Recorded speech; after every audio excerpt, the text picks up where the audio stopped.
The morning mist clung to the barbed wire fencing of Camp Shanks in Orangeburg, New York, as the autumn sun of October 15, 1943, cast long shadows across the temporary housing structures. Inside the women's internment facility, 237 German civilian women who had been aboard the SS Gripsholm during the prisoner exchange program clutched their thin blankets, their eyes fixed on the approaching convoy of olive-green trucks. They had been told by their handlers during the voyage that American soldiers were savages, particularly the black soldiers, who would show them no mercy and certainly no kindness. Before we dive into this story, make sure to subscribe to the channel and tell me in the comments where you're watching from. It really helps support the channel. What these women were about to discover would shatter everything they believed about their captors and reveal the profound humanity that could emerge even in the darkest chapters of global conflict. Hauptmann Elisabeth Richter pressed her face against the small window of Barracks Building 7, her breath fogging the cold glass as she watched the convoy slow to a halt near the main gate. At 34 years of age, she had served as a nurse in the German Medical Corps before being captured during the North African campaign and subsequently transferred through various Allied facilities. Her weathered hands, once steady enough to perform field surgery, now trembled slightly as she observed the soldiers stepping down from the vehicles. The October air was crisp enough that she could see their breath, and what struck her immediately was not their weapons or their stern expressions, but the wooden crates they began unloading with careful precision. "Marta, come quickly," Elizabeth whispered to her bunkmate, a young woman of 22 who had worked as a translator for German intelligence operations in Tunisia before her capture. Marta Kellner moved to the window with the cautious steps of someone who had learned to expect disappointment or worse from any change in routine. Her pale blue eyes, which had once sparkled with the confidence of youth, now held the wariness of someone who had witnessed the collapse of everything she had been taught to believe about the world. Through the wire mesh that covered their window, they could see approximately 40 soldiers, all African American, working in coordinated teams to move the wooden crates toward the camp's central distribution area. The sight was jarring for the German women, not because of the color of the soldiers' skin, but because of the care with which they handled whatever was contained in those boxes. During their indoctrination, they had been told repeatedly that black American soldiers were undisciplined, violent, and would treat prisoners with cruelty that exceeded even the harshest battlefield conditions. Yet here were these men, moving with the precision of a well-trained unit, their voices carrying across the courtyard in tones that seemed almost gentle. Sergeant James Washington, of the 614th Tank Destroyer Battalion, set down his crate near the makeshift sorting area that had been established in the center of the camp. At 28 years old, he had grown up picking cotton in rural Alabama before the conflict began, and the irony of his current situation was not lost on him. Here he was, a black man from the Deep South, responsible for the welfare of German women who had been taught that people like him were inferior beings. The weight of that responsibility sat heavily on his broad shoulders as he wiped the sweat from his brow, despite the cool temperature. "Corporal Johnson," Washington called to his subordinate, a lean young man from Detroit who had worked in the automobile factories before being drafted, "make sure those crates are opened carefully. We don't want any of the contents getting damaged." Private First Class Robert Johnson nodded and began working on the wooden slats with a crowbar, his movements deliberate and controlled. As the first crate opened, the contents became visible to both the soldiers and the women, who were now gathering at every available window and fence line throughout the compound. Inside, nestled in protective paper wrapping, were rows upon rows of fresh oranges, their bright orange color almost shocking against the muted browns and grays of the camp environment. The reaction from the German women was immediate and visceral. Several gasped audibly, their hands flying to their mouths in disbelief. Others stepped back from the windows, as if they had witnessed something dangerous or forbidden. In the context of wartime rationing and the deprivations they had experienced during their captivity, the sight of fresh fruit was almost incomprehensible. But more than that, it contradicted everything they had been told about their captors' intentions. Frau Ingrid Hoffmann, a 41-year-old widow whose husband had served with distinction on the Russian front before being reported missing in action, found herself gripping the window frame so tightly that her knuckles turned white. She had been a teacher in Munich before the conflict began, and her analytical mind struggled to process what she was witnessing. The oranges were clearly fresh, likely from Florida or California, and represented a significant expenditure of resources and effort to transport to this facility in New York. Why would the Americans, whom she had been told viewed German civilians as enemies worthy only of harsh treatment, invest in providing such luxuries to their prisoners? It must be some kind of trick, she whispered to the women gathered around her window. Perhaps they are poisoned, or this is some sort of psychological warfare designed to make us lower our guard. But even as she spoke these words, Frau Hoffmann felt a nagging doubt creeping into her consciousness. The soldiers outside were not behaving like men preparing to perpetrate some cruel deception. Their body language suggested genuine concern for the careful handling of the fruit, and several were engaged in what appeared to be friendly conversation as they worked. One soldier, a tall man with graying hair at his temples, was actually smiling as he examined individual oranges to ensure they met some personal standard of quality. Technical Sergeant William Davis, the senior non-commissioned officer overseeing this particular operation, had been born and raised in Orange County, California, where his family had worked in the citrus groves for 3 generations. At 35 years of age, he possessed an intimate knowledge of fruit quality that had served him well in his civilian life and now informed his military responsibilities. As he examined each orange that passed through his hands, he was looking for signs of proper ripeness, absence of blemishes, and the firmness that indicated the fruit would provide maximum nutritional value to its recipients. The decision to provide fresh oranges to the German civilian prisoners had not been made lightly by the camp administration. Colonel Harrison Mitchell, the commanding officer of Camp Shanks, had received specific directives from the War Department regarding the treatment of civilian internees, particularly women and children. These directives emphasized that while security remained paramount, the United States was committed to demonstrating the superiority of democratic values even in dealing with enemy populations. The provision of adequate nutrition, including fresh fruits and vegetables when possible, was seen as both a humanitarian obligation and a strategic advantage in the larger propaganda war. What the German women could not have known was that this particular shipment of oranges represented the culmination of a logistical effort that had begun 3 weeks earlier, when Quartermaster Corps planners in Washington identified a surplus of citrus fruits in California warehouses. Rather than allow the fruit to spoil, arrangements had been made to transport it via refrigerated railcar to various prisoner of war and internment facilities throughout the northeastern United States. The total shipment consisted of approximately 12,000 pounds of oranges distributed among 15 different facilities, with Camp Shanks receiving nearly 800 pounds for its population of just over 230 German civilian women. The economic implications of this gesture were not lost on those who had planned it.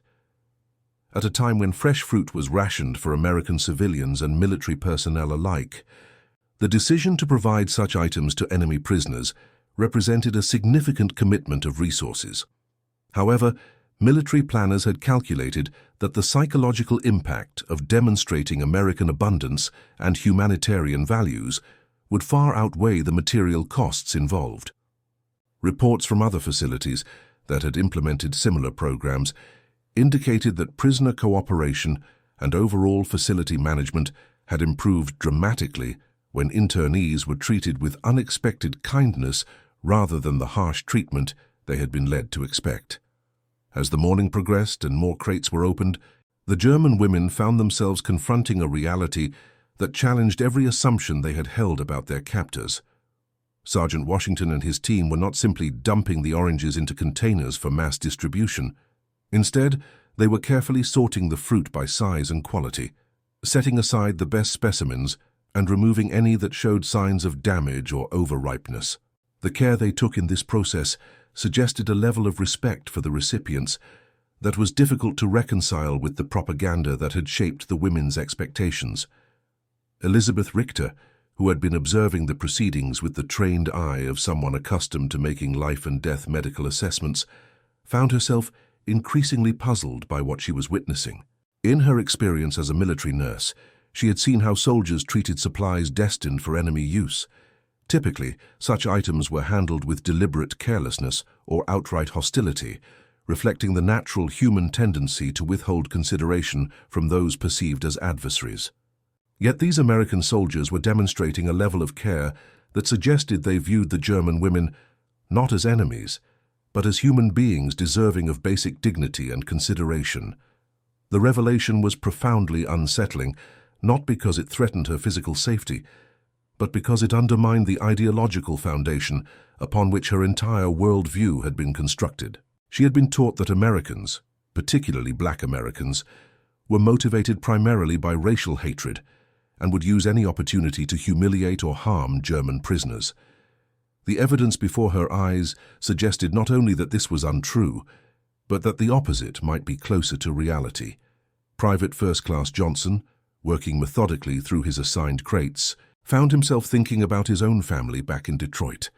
His mother, Sarah Johnson, had raised 5 children on her own after his father died in an industrial accident at the Ford plant, and she had impressed upon all of them the importance of treating others with kindness regardless of their circumstances.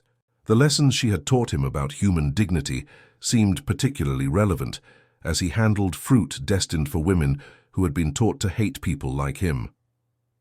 "You know," he said quietly to the soldier working beside him, Private Marcus Thompson from Chicago, "my mama always said you could tell a lot about a person by how they treated folks who couldn't do nothing for them in return." Thompson, a former jazz musician who had been drafted 6 months earlier, nodded thoughtfully as he continued his work. "These ladies probably never expected to be eating oranges picked by black hands in California and packed by black soldiers in New York," he observed. "Might give them something to think about." The conversation was overheard by several of the German women who had been learning English during their internment, and the implications were not lost on them. These soldiers were not simply following orders in a mechanical fashion, they were consciously choosing to treat their charges with kindness and dignity. The recognition that this treatment was a deliberate choice rather than a coincidence made it even more psychologically challenging for the women to maintain their preconceived notions about American military personnel. As the distribution process began, the camp's administrative personnel took great care to ensure that each woman received an equal portion of the fruit. Camp Director Lieutenant Colonel Sarah Patterson, one of the few senior female officers in the facility, had insisted that the oranges be distributed personally to each internee rather than simply being placed in a common area for self-service. This approach was designed to maximize the personal interaction between the American personnel and the German women, creating opportunities for the kind of human connection that could challenge stereotypes on both sides. Lieutenant Patterson, a former school administrator from Vermont who had joined the Women's Army Corps at the age of 39, understood the psychological dynamics at play in the camp better than many of her male colleagues. She had observed that the German women, despite their internment, maintained a rigid social hierarchy based on their previous civilian status and their adherence to the ideological teachings that had shaped their pre-war lives. Breaking down these barriers required more than simply providing adequate food and shelter. It required demonstrating through concrete actions that American values of human dignity and equality were not merely propaganda, but lived principles. The first woman to receive her portion of oranges was Frau Hoffmann, who approached the distribution table with the hesitant steps of someone expecting a trap or trick. Sergeant Washington, who had been designated to handle the actual distribution, looked up at her with a gentle expression that seemed to acknowledge both her apprehension and her dignity as a human being. "Good morning, ma'am," he said in carefully practiced German, his pronunciation bearing the distinctive accent of his Alabama upbringing. "We have some fresh oranges for you today. They came all the way from California." The words themselves were simple enough, but their impact on Frau Hoffmann was profound. She had not been addressed with basic courtesy by an American soldier since her capture, and certainly had never been spoken to in her native language by a black American. The combination of respect and effort represented by this simple gesture threatened to overwhelm her emotional defenses in a way that no amount of harsh treatment could have accomplished. With trembling hands, She accepted the 3 oranges that Sergeant Washington placed in a small paper bag, her eyes never leaving his face as she searched for some sign of mockery or hidden agenda. Instead, she found only genuine kindness and what appeared to be concern for her well-being. The disconnect between her expectations and the reality of the interaction left her temporarily speechless, and she retreated to her barracks without a word, clutching the bag of oranges as if it contained precious gems rather than simple fruit. The pattern was repeated as each woman in turn approached the distribution table and received her portion of the unexpected bounty. Some, like Frau Hoffmann, were too shocked to speak. Others attempted to maintain their dignity through formal politeness, thanking the soldiers with the same tone they might have used when addressing servants in their previous lives. A few, particularly the younger women who had not yet developed the rigid ideological barriers of their elders, allowed themselves to smile tentatively as they accepted their oranges, recognizing kindness when they encountered it, regardless of its source. Martha Kellner found herself facing Corporal Johnson when her turn came, and the interaction proved particularly significant for both participants. As a former translator, she possessed a more sophisticated understanding of American culture and language than most of her fellow internees, and she had been struggling for weeks to reconcile her training with the realities of her treatment in American facilities. "Thank you," she said in English, her voice barely above a whisper. "This is very unexpected." Corporal Johnson smiled and replied, "You're welcome, miss. I hope you enjoy them. They should be pretty sweet, came from some of the best groves in California." The simple exchange contained layers of meaning that both participants understood implicitly. By speaking in English, Marta was acknowledging the humanity and intelligence of her captor, something she had been taught never to do. By responding with detailed information about the orange's origin and quality, Corporal Johnson was treating her as an equal human being capable of appreciating such details, rather than as an enemy to be managed with minimal effort. As the morning progressed and the distribution continued, a subtle but significant transformation began to take place within the camp. The German women, returning to their barracks with their unexpected gifts, found themselves engaging in conversations that would have been unthinkable just hours earlier. The physical presence of the oranges, their bright color, their sweet fragrance, their obvious quality, served as concrete evidence that challenged the narrative they had been given about American intentions and capabilities. In Barracks Building 7, Elizabeth Richter sat on her narrow bunk, holding one of her oranges up to the small shaft of sunlight that penetrated their window. The fruit was perfect, unblemished, firm to the touch, and fragrant in a way that transported her memory back to happier times before the conflict began. As a medical professional, she understood the nutritional value of fresh citrus fruit, particularly for people who had been subsisting on the limited diet available in internment facilities. The vitamin C alone would make a significant difference in the health and well-being of everyone in the camp, but the medical benefits were secondary to the psychological impact of the gesture. In her training as a nurse, Elizabeth had learned that healing involved far more than simply addressing physical ailments. The mind and spirit required care as well, and she was beginning to understand that the American soldiers who had brought these oranges were practicing a form of healing that transcended the boundaries of military duty. "They could have given us anything," she said quietly to Marta, who was seated on the adjacent bunk, carefully peeling one of her oranges. "Stale bread, watery soup, the minimum required to keep us alive. Instead, they brought us something beautiful." Marta nodded, her fingers working carefully to remove the orange peel in one continuous spiral, a technique her grandmother had taught her as a child. The familiar motion brought tears to her eyes as she realized how long it had been since she had engaged in such a simple, peaceful activity. The orange was perfectly ripe, its segments separating cleanly, and the first taste was like a small miracle of sweetness and juice. "Do you think," Marta asked hesitantly, "that we have been told lies about the Americans? Not just small lies or exaggerations, but fundamental lies about who they are and what they believe?" The question hung in the air between them, loaded with implications that extended far beyond their current circumstances.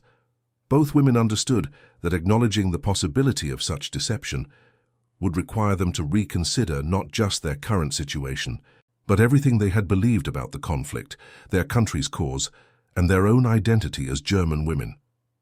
Elizabeth took a careful bite of her orange, savoring the explosion of flavor and juice before responding. "I think," she said slowly, "that we have been taught to see enemies where we might have found human beings. These soldiers outside, they have families, hopes, dreams, fears, just as we do. The man who gave me these oranges, he looked at me not as a German prisoner but as a woman who might enjoy fresh fruit. There was kindness in his eyes, Marta. Real kindness." The conversation was interrupted by a commotion outside their window as more trucks arrived carrying additional supplies. Through the wire mesh, they could see the same soldiers who had distributed the oranges now unloading cases of what appeared to be additional food items.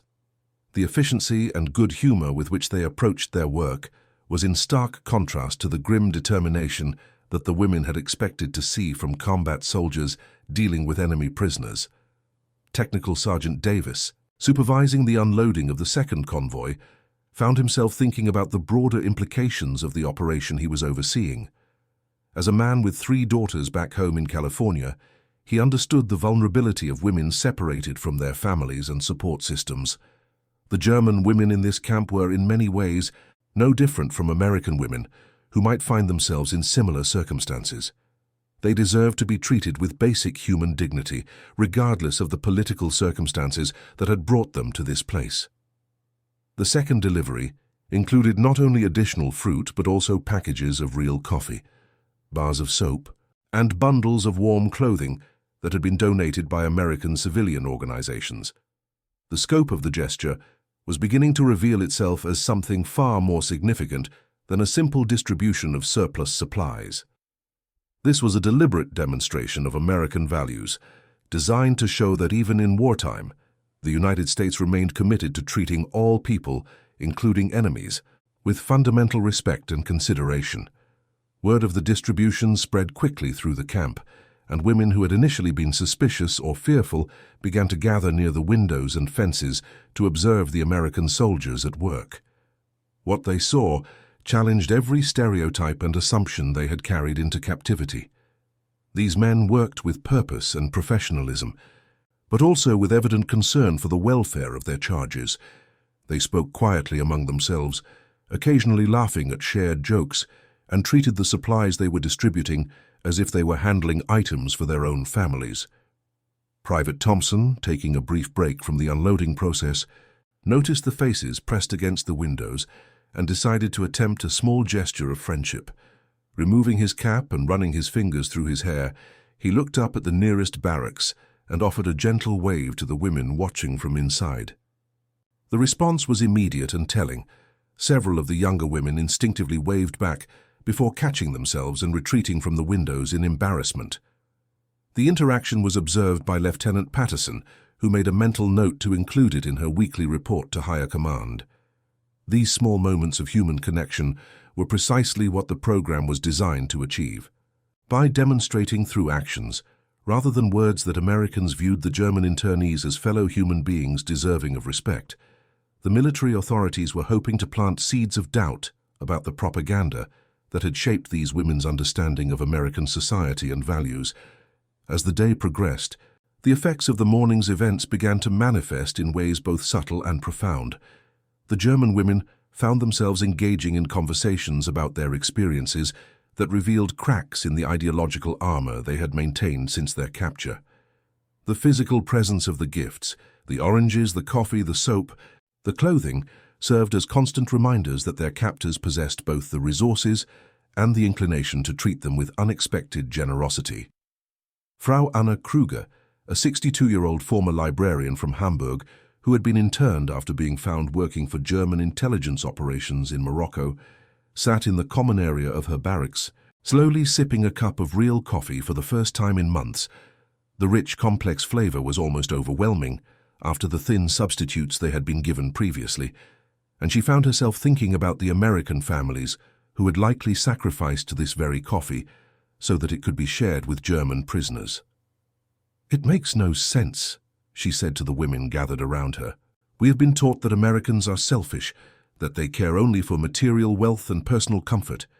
Yet here they are, sharing their luxuries with enemy women. How do we reconcile this with what we have been told? The question prompted a lengthy discussion that continued well into the afternoon. Some of the older women clung to their previous beliefs, arguing that the generous treatment was either a temporary aberration or part of some larger deception designed to extract information or cooperation.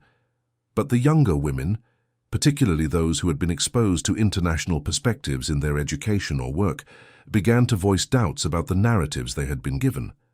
Elizabeth Richter, drawing on her medical training and her experience treating soldiers from many different backgrounds, offered a perspective that helped frame the discussion in broader terms.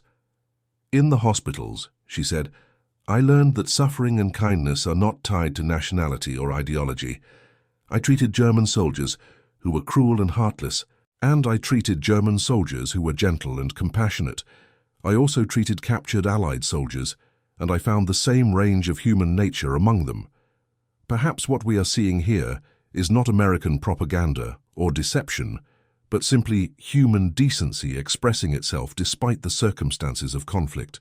Her words carried particular weight because of her professional experience and her reputation for level-headed analysis. Several women who had been resistant to reconsidering their beliefs found themselves nodding thoughtfully as they contemplated her perspective. The possibility that the American soldiers' behavior reflected genuine human kindness rather than calculated manipulation was both appealing and deeply unsettling for women who had structured their entire understanding of the conflict around the assumption of American moral inferiority. As evening approached, the camp settled into its usual routine, but the atmosphere had been fundamentally altered by the events of the day. The German women went through their normal activities, preparing simple meals, writing letters that might never be delivered, engaging in quiet conversation, but their behavior carried a new quality of reflection and uncertainty that had not been present before. The American soldiers, having completed their distribution duties, had withdrawn to their own quarters, but their impact on the camp continued to reverberate through every conversation and interaction among the internees. The oranges, which had been consumed throughout the day, left behind not just physical satisfaction, but a lingering sweetness that seemed to symbolize the possibility of finding humanity and kindness even in the most unlikely circumstances. Sergeant Washington, completing his paperwork in the small office that served as the unit's administrative center, found himself reflecting on the day's events with a mixture of professional satisfaction and personal complexity. As a black man from the American South, he was acutely aware of the irony inherent in his situation. Here he was, demonstrating American values of human dignity and equality to German women who had been taught that people like him were racially inferior, while at the same time knowing that those same values were often denied to people like him in his own country. The contradiction was not lost on him, but neither did it diminish his commitment to treating the German internees with the respect and kindness they deserved as human beings. If anything, his own experience with prejudice and discrimination made him more determined to demonstrate that such attitudes were neither inevitable nor insurmountable. By showing these women that he could be trusted, respected, and even appreciated, despite their prior indoctrination, he was participating in a small but significant challenge to the ideological foundations of racial hatred. His contemplation was interrupted by Corporal Johnson, who entered the office with a thoughtful expression on his young face. "Sergeant," he said quietly, "I've been thinking about what happened today, and I wanted to ask you something. Do you think we're really changing any minds out there, or are we just making ourselves feel better about keeping people locked up?" The question revealed the moral complexity that many of the American soldiers were grappling with as they carried out their duties. While they understood the military necessity of internment for security reasons, they also recognized the human cost of separating these women from their families and homes. The provision of extra comforts and courtesies was partly motivated by genuine compassion, but it also served to ease the psychological burden of serving as guards and overseers of civilian prisoners. Sergeant Washington considered his response carefully before speaking. "I think," he said slowly, "that every time we treat someone with kindness, when we could have chosen cruelty, we make the world a little bit better. Whether these ladies change their minds about black folks or Americans or democracy, that's not really up to us. But we can make sure that when they think about their time here, they remember that they were treated like human beings with dignity and respect. Maybe that plants a seed that grows into something better later on. The sergeant's philosophy reflected a broader understanding of the psychological dimensions of warfare that was beginning to influence American policy at all levels. Military planners had recognized that the conflict was not simply about defeating enemy forces on the battlefield, but about demonstrating the superiority of democratic values and humanitarian principles. The treatment of prisoners, both military and civilian, offered an opportunity to showcase American ideals in a way that might have lasting impact on post-war relationships and reconstruction efforts. Meanwhile, in the women's barracks, the evening hours brought continued discussion and reflection on the day's unexpected events. The physical evidence of American generosity, the orange peels that some women had saved as fragrant reminders, the rich aroma of real coffee that still lingered in the air, the soft texture of new clothing and soap, served as tangible contradictions to the propaganda that had shaped their expectations. Marta Kellner, lying in her narrow bunk and staring at the ceiling, found herself remembering conversations she had overheard while working as a translator for German intelligence operations. Much of her work had involved translating captured American documents and interrogation reports, and she had often been struck by the humanity and individuality that came through in the personal letters and diaries of American soldiers. At the time, she had dismissed these observations as evidence of American weakness and lack of discipline. Now she was beginning to wonder if they had actually revealed something far more significant about the fundamental character of American society. The transformation in thinking that was beginning to take place among the German women was not simply a matter of revising their opinions about their captors. It represented a fundamental challenge to the ideological framework that had justified and sustained their participation in the German war effort. If Americans could demonstrate genuine kindness and humanity even toward enemy prisoners, then perhaps the narrative of American moral corruption that had been used to justify German aggression was itself corrupted by falsehood and deception. This realization was particularly painful for women like Elizabeth Richter, who had served in military medical units and had witnessed firsthand the consequences of the conflict on German soldiers and civilians. The possibility that their suffering had been based on lies and misunderstandings, rather than legitimate defense of German values and interests, added a layer of psychological trauma to their already difficult circumstances. As the camp settled into nighttime quiet, the impact of the day's events continued to work its way through the consciousness of both the German women and the American soldiers who guarded them. The simple act of sharing fresh oranges had opened possibilities for human connection that transcended the boundaries of nationality, ideology, and racial prejudice. It had demonstrated that even in the midst of global conflict, individuals could choose to treat each other with dignity and respect, and that such choices had the power to challenge and ultimately transform even the most deeply held beliefs and assumptions. The following morning brought a continuation of the routine that had been established the previous day, but with a notable difference in atmosphere and interaction between the German women and their American guards. The night had provided time for reflection and discussion, and many of the internees approached their daily activities with a new sense of curiosity about their captors and the society they represented. Elizabeth Richter, who had been selected by the camp administration to serve as an informal liaison between the German women and the American staff, found herself in the unusual position of defending American actions to her fellow internees. During the morning assembly in the common area, several of the older women had expressed concerns that the previous day's generosity was part of some elaborate psychological manipulation designed to weaken their resolve and extract information or cooperation. "Ladies," she said, addressing the group with the authority that her medical background and natural leadership qualities afforded her, "I have observed these American soldiers for weeks now, not just yesterday. Their behavior toward us has been consistently respectful and humane, even when they thought we were not watching or paying attention. This is not the behavior of people engaged in deception or manipulation. This is the behavior of people who genuinely believe in treating others with dignity, regardless of circumstances. Her words carried particular weight because of her reputation for careful observation and analytical thinking. Several women who had been expressing skepticism found themselves reconsidering their positions as they reflected on their own experiences and observations over the past weeks.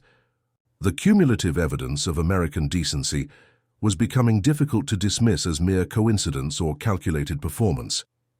The discussion was interrupted by the arrival of another convoy of vehicles, this time accompanied by several officers whom the women had not seen before. Through the windows, they could observe what appeared to be an official inspection or evaluation of the previous day's activities, with Sergeant Washington and his team providing detailed briefings to the visiting personnel. Lieutenant Colonel Patterson, accompanied by Brigadier General Robert Hayes from the War Department's Prisoner of War Operations Division, conducted a thorough review of the distribution procedures and their outcomes. General Hayes, a career officer with extensive experience in international relations and humanitarian law, had been tasked with evaluating the effectiveness of the new approach to civilian internee treatment that was being implemented at facilities throughout the United States. The reports we've received from other facilities have been encouraging, General Hayes told Lieutenant Colonel Patterson, as they observed the German women going about their morning routines. The combination of adequate nutrition, respectful treatment, and small gestures of kindness appears to be having significant psychological impact on internee cooperation and overall facility management. What has been your assessment of the results here? Lieutenant Colonel Patterson consulted her notes before responding. The change in atmosphere has been remarkable, sir. Prior to yesterday's distribution, we were dealing with a population that was sullen, uncooperative, and openly hostile to any interaction with American personnel. Today, we're seeing voluntary participation in camp activities, unprompted expressions of gratitude, and what appears to be genuine reconsideration of previously held beliefs about American society and values. The assessment was confirmed by Sergeant Washington's detailed report on the interactions he and his men had observed during the distribution process. What struck me most, sir, he told the general, was the surprise on their faces when we treated them with basic courtesy and respect. It was like they had never expected to encounter such treatment from American soldiers, particularly black American soldiers. Several of the women actually seemed shocked that we would take care to ensure they received quality fruit, rather than damaged or inferior items. General Hayes nodded thoughtfully as he processed this information. The implications extended far beyond the immediate circumstances of the camp.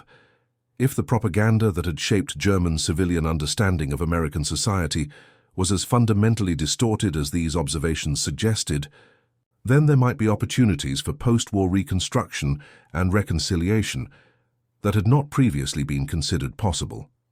The conversation was overheard by several of the German women who had been assigned to cleaning duties in the administrative areas, and the revelation that their treatment was part of a deliberate policy, rather than simply the personal kindness of individual soldiers, prompted additional reflection and discussion. The realization that American military leadership at the highest levels had made conscious decisions to treat German civilian prisoners with dignity and generosity challenged their understanding of American motivations and character in ways that individual acts of kindness could not have accomplished alone. Later that morning, an incident occurred that would prove to be a turning point in the relationship between the German women and their American guards. Frau Hoffmann, who had been among the most suspicious and resistant of the internees, approached the camp medical station with complaints of severe stomach pains that had been troubling her for several days. The camp's medical officer, Captain James Mitchell, was a young physician from Boston who had volunteered for military service immediately after completing his residency at Massachusetts General Hospital. When Frau Hoffmann was escorted to the medical station by a female American officer, she expected to encounter the kind of perfunctory, impersonal treatment that she had received at previous facilities. Instead, Captain Mitchell conducted a thorough examination, taking the time to explain each procedure and asking detailed questions about her symptoms and medical history. His manner was professional but warm, and he addressed her throughout the examination as Mrs. Hoffmann, rather than using her internment number or simply referring to her as prisoner or detainee. The examination revealed that Frau Hoffmann was suffering from a severe vitamin deficiency that had been developing over the months of inadequate nutrition during her captivity and transport.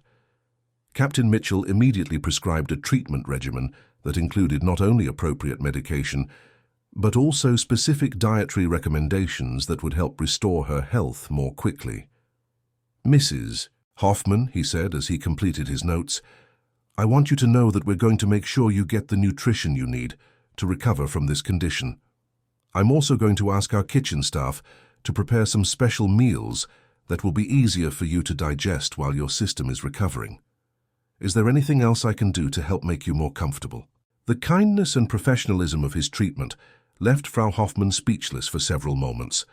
As a former teacher, she had been accustomed to being treated with respect and consideration in her pre-war life, but she had not experienced such treatment since her capture. The realization that an American doctor was taking personal responsibility for her health and comfort, despite her status as an enemy civilian, forced her to confront the possibility that everything she had believed about American attitudes toward German people might be fundamentally wrong. "Doctor," she said hesitantly, her English heavily accented but clear enough to convey her meaning, "why are you being so kind to me? I am German, I am your enemy." Captain Mitchell paused in his record-keeping and looked at her directly, his expression serious but not unkind. "Mrs. Hoffmann," he replied, "you are not my enemy. You are a patient who needs medical care, and it is my duty and my privilege to provide that care to the best of my ability. Your nationality does not change your right to be treated with dignity and respect as a human being." His words carried an impact that extended far beyond the immediate medical context. For Frau Hoffmann, they represented a fundamental challenge to the ideological framework that had shaped her understanding of the conflict and her place within it. She had been taught that Americans, particularly American military personnel, viewed all Germans as inherent enemies, deserving only of harsh treatment and eventual destruction. The evidence before her suggested not only that this was untrue, but that American values actually demanded the opposite approach. When Frau Hoffmann returned to her barracks later that afternoon, carrying medication and special dietary instructions that represented a level of personal attention she had not expected, her fellow internees gathered around her to hear about her experience. Her account of the medical examination and Captain Mitchell's treatment became the catalyst for the most extensive and open discussion about American character and values that had taken place since their arrival at the camp. "He called me Mrs. Hoffmann," she reported, her voice filled with wonder at the memory. "Not prisoner, not detainee, not enemy. Mrs. Hoffmann. He looked at my medical records from before my capture and asked about my family, my work, my life in Germany. He treated me like a person, not like a thing." Her account prompted similar revelations from other women who had experienced unexpected kindness or respect from American personnel, but had dismissed these incidents as aberrations or exceptions. As they shared their experiences, a pattern emerged that was difficult to deny or explain away. From the guards who had helped elderly women carry heavy items, to the kitchen staff who had taken extra care with food preparation, to the administrative officers who had processed their paperwork with patience and courtesy, the American personnel had consistently demonstrated a level of humanity and professionalism that contradicted everything the women had been taught to expect. Marta Kellner, who had been listening to these accounts with growing amazement, finally voiced the question that was in all of their minds. "If the Americans are not the monsters we were told they were," she said quietly, "then what else have we been told that is not true? If they can show such kindness to enemy prisoners, what are they like with their own people? What kind of society produces such individuals?" The questions were profound and troubling, not because they suggested anything negative about American society, but because they implied that the German women's entire understanding of the conflict and their role in it might be based on fundamental deceptions. The possibility that they had been manipulated and misled by their own leadership was more psychologically devastating than any harsh treatment their captors might have imposed. As the weeks that followed brought continued evidence of American generosity and humanity, the transformation in the German women's thinking accelerated and deepened. The initial distribution of oranges had been followed by regular provisions of fresh foods, personal care items, reading materials, and even recreational supplies that allowed the women to engage in activities that helped maintain their mental and emotional well-being. But more significant than the material provisions was the consistent pattern of respectful interaction that characterized every encounter between the internees and their American guards. The soldiers continued to address the women courteously, to show concern for their comfort and welfare, and to treat them as individuals with unique personalities and needs, rather than as a homogeneous group of enemy prisoners. Technical Sergeant Davis, who had supervised many of the distribution activities, found himself developing relationships with several of the German women that approached something like friendship. His knowledge of fruit cultivation and his obvious pride in the quality of the oranges and other fresh foods he provided had led to conversations about agriculture, family life, and the simple pleasures that transcended national boundaries. "You know," he confided to Sergeant Washington during one of their evening discussions, "these ladies remind me a lot of my own mother and sisters. They're worried about their families, they miss their homes, they're trying to make the best of a difficult situation. When I see them enjoying those oranges or smiling when they taste real coffee, it makes me think about how much the little things matter when you're far from home and uncertain about the future." His observation reflected a broader transformation that was taking place among the American soldiers as well. Initially, they had approached their duties with the professional detachment appropriate for guards overseeing enemy prisoners. Over time, however, the consistent humanity and dignity of the German women, combined with their own commitment to treating all people with respect, had fostered genuine human connections that transcended the boundaries of nationality and conflict. The development of these relationships was not without its challenges and complications. Both the American soldiers and the German women struggled with the psychological dissonance of finding friendship and respect among people they had been taught to view as enemies. For the soldiers, there was the additional complexity of maintaining security and military discipline, while also honoring their personal values of human dignity and compassion. For the German women, the challenge was even greater, as accepting the friendship and respect of their American captors required them to acknowledge that their previous beliefs had been not just mistaken, but fundamentally corrupted by propaganda and deception. This recognition forced them to confront painful questions about their own complicity in supporting a cause that had been based on such profound misunderstandings of reality. Elizabeth Richter, who had emerged as an informal leader among the German women, found herself serving as a bridge between her fellow internees and the American staff. Her medical background and her natural analytical abilities made her particularly effective at helping other women process the psychological challenges of their changing understanding of the conflict and their place within it. "We must face the truth," she said during one of the evening discussions that had become a regular feature of life in the barracks. "We have been deceived, not just about the Americans, but about the nature of this entire conflict. The evidence is overwhelming that everything we were told about American society, American values, and American treatment of prisoners was false. If such fundamental lies could be told and believed, then we must question everything else we have accepted as truth." Her words were painful, but necessary, and they reflected a process of intellectual and moral awakening that was taking place throughout the camp. The German women were beginning to understand that their liberation was not just physical, freedom from the immediate dangers of conflict, but psychological and spiritual as well. They were being freed from the prison of ideology and propaganda that had shaped their understanding of the world and their place within it. The transformation was not immediate or universal. Some of the older women, particularly those whose family members had been deeply involved in German military and political operations, found it impossible to accept that everything they had believed and sacrificed for had been based on lies and manipulation.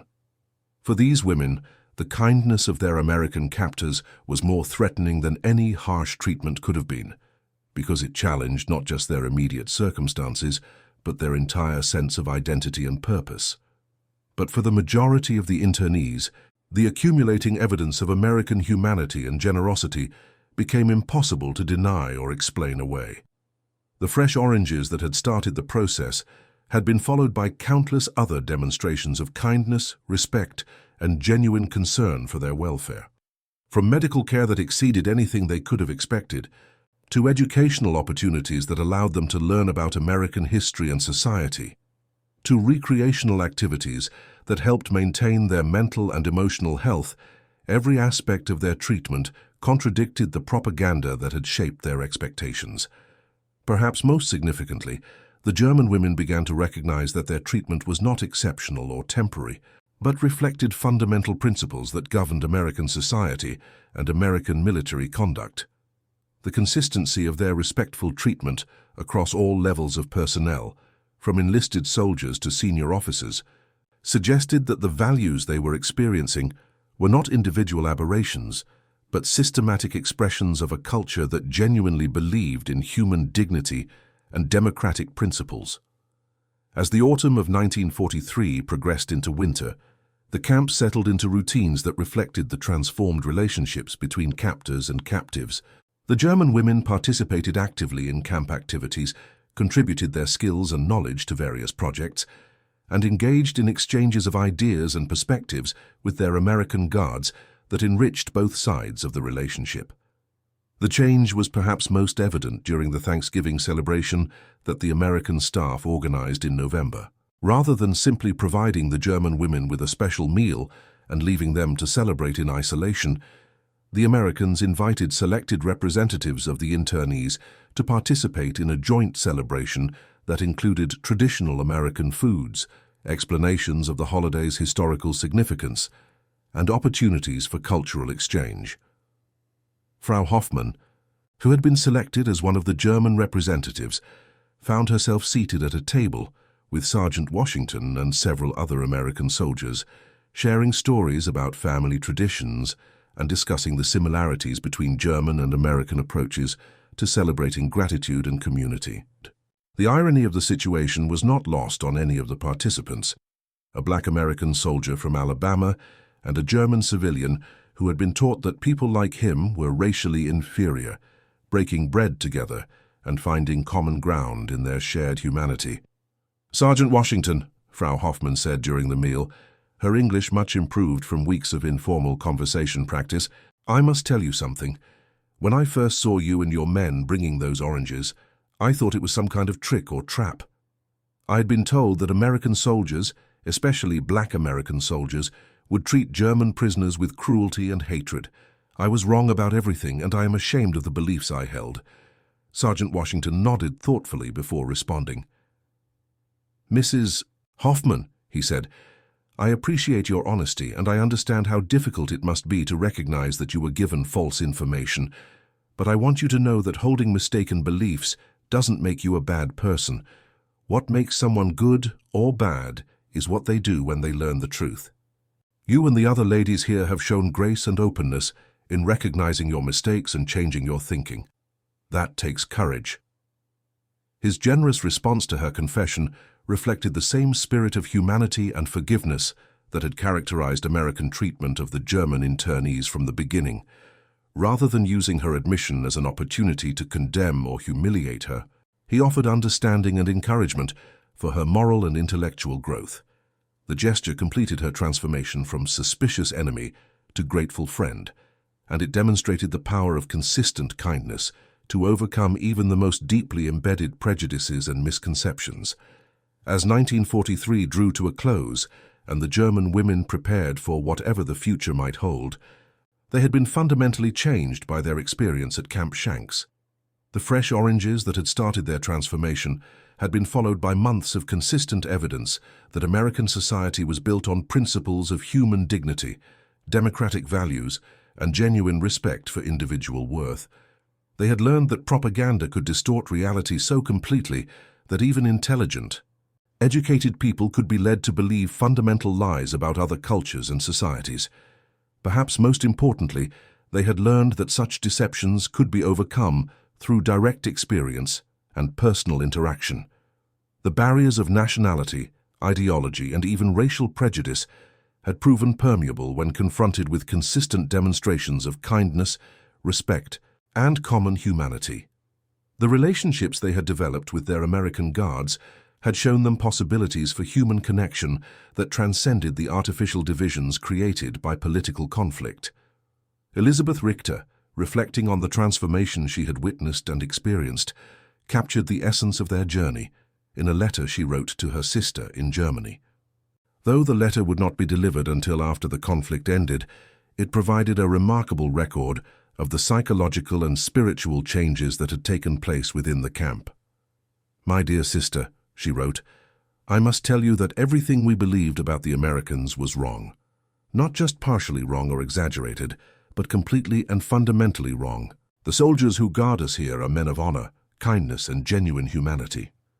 They have shown us more consideration and respect than we had any right to expect, and they have done so not because they hoped to gain something from us, but because they believe all people deserve to be treated with dignity." She continued, "I think often about those oranges that started our awakening. They were fresh, sweet, perfect, the best that America had to offer, shared freely with enemy prisoners who had been taught to hate everything American. There was no practical reason for such generosity, no strategic advantage to be gained. It was simply an expression of the American belief that all people, regardless of their nationality or circumstances, deserve to be treated as human beings worthy of respect and kindness." The letter concluded with observations that would prove prophetic about the post-war period. "When this conflict ends, as surely it must, there will be much work to be done in rebuilding our countries and our relationships with the wider world. I believe that the example set by these American soldiers, their commitment to treating even their enemies with dignity and respect, offers a model for how that rebuilding might be accomplished. If we can learn to see the humanity in those we have been taught to hate, perhaps we can build a better world for our children." The transformation experienced by the German women at Camp Shanks was replicated at internment facilities throughout the United States, where similar programs of respectful treatment and generous provision demonstrated American values to thousands of enemy civilians. The cumulative impact of these programs extended far beyond their immediate humanitarian benefits, creating a network of individuals who would carry new understanding of American society back to Germany when the conflict ended. But the immediate impact was perhaps most profound on the American soldiers who had participated in the programs. Men like Sergeant Washington, Corporal Johnson, and Technical Sergeant Davis had discovered that their commitment to human dignity and democratic values could be expressed even in the context of guarding enemy prisoners.